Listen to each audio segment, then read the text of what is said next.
It took 90 seconds for everything to come crumbling down. What hit Turkey and Syria on February 6 was a cataclysm of unprecedented proportions. And the worst earthquake in 100 years struck Antioquia and its people the hardest. Üçümüz sarıldık. Allah Allah demeye başladık. 5 defa Allah çıkmadı ağzımızdan. Böyle bir gitti, bir geldi, bir batı verdik. Bu polis oğlumun adı Hikmet dedim. Buradayım dedi. Sabret de yavrum dedim. Hanımın adı Şefka ama Gülom derdim. Gülom dedi. Şefkam dedim. Hiç ondan ses gelmedi. Hiç ses gelmedi ondan.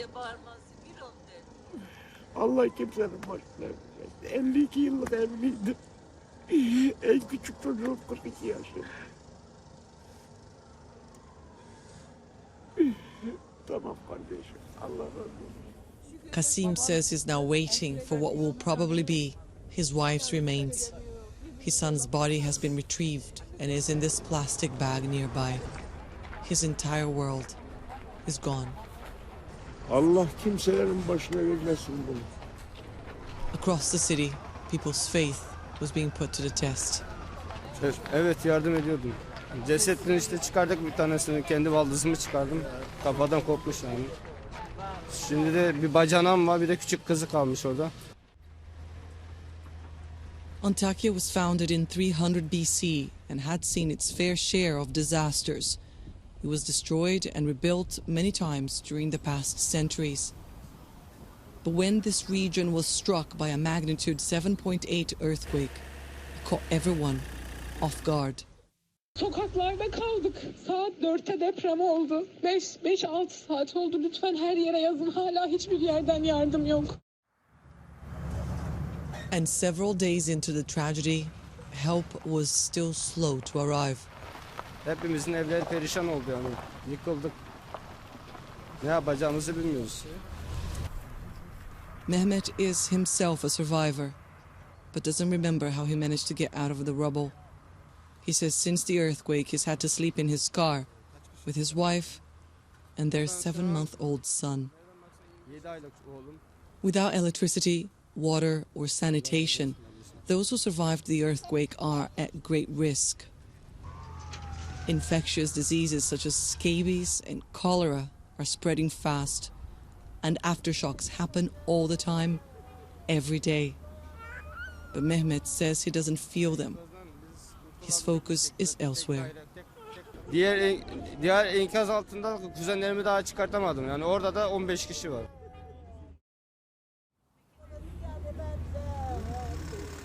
In the first few hours following the earthquake, the only hands available to sift through the rubble were those of survivors who were in shock, wounded, and had never done anything like this before. Then came the volunteers.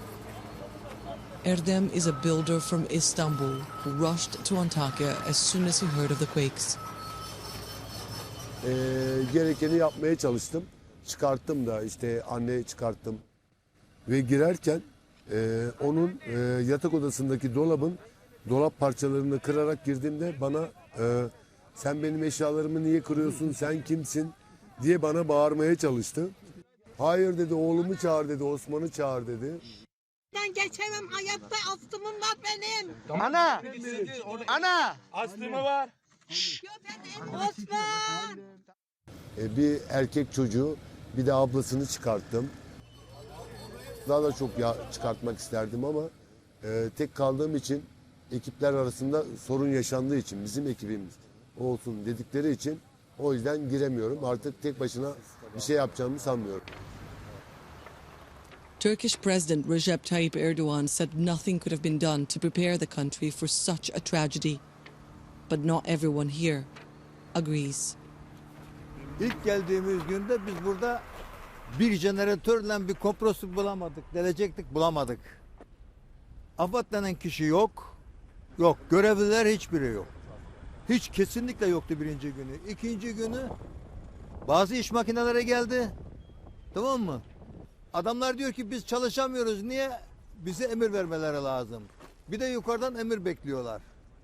Bir bambaşka bir olay. Yani hiçbir sistemli bir çalışma veyahut da herhangi bir düzenli bir çalışma kesinlikle yok.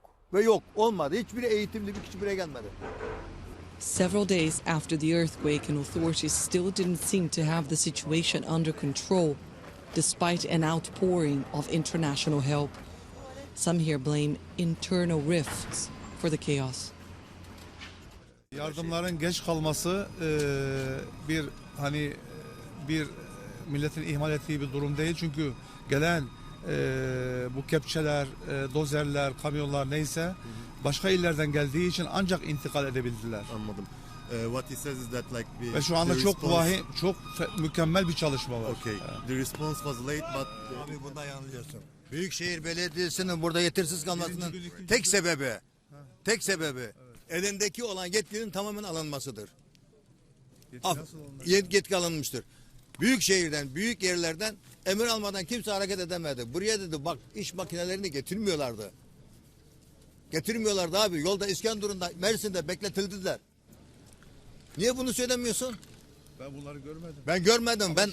Gelen adamlara bir söylesene. The catastrophe has brought Erdogan's centralized governing system under renewed scrutiny, giving the opposition a powerful argument to mount a challenge in this year's presidential election.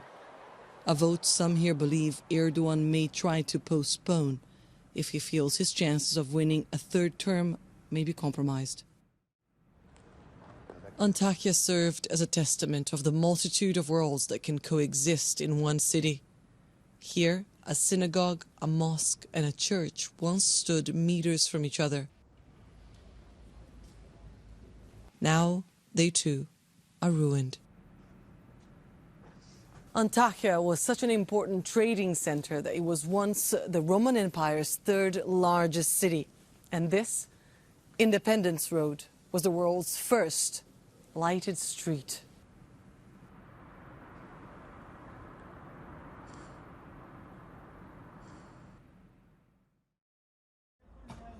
Nothing in this city was left unscathed. Antakya's main cemetery offers a glimpse into the magnitude of the disaster. There isn't enough space to bury the dead here. And so authorities opened mass grave sites in the outskirts of the city. Unidentified bodies have DNA samples collected from them so that families can one day give their loved ones a proper send-off.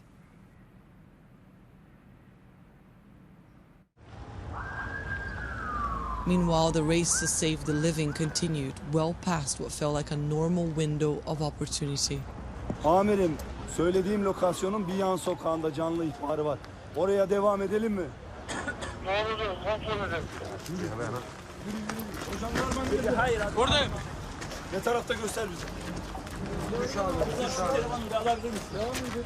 Telefonun altına koşamıyorum. Abi ileri gidin sizi yönlendirirler. Sen bırak yavaş. Geldiğimiz enkazda canlı emaresine rastladık. Arama kurtarma köpeğimiz gece şu an arama başlatıyor.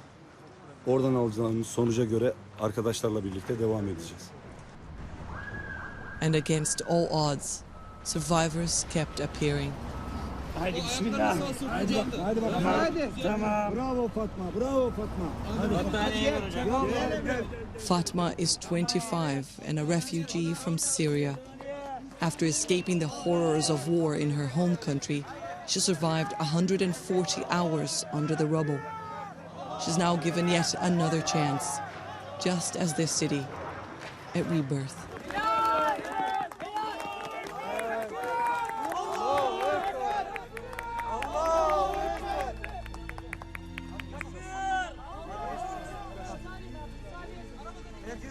Arkadaşlar çok sağ olun.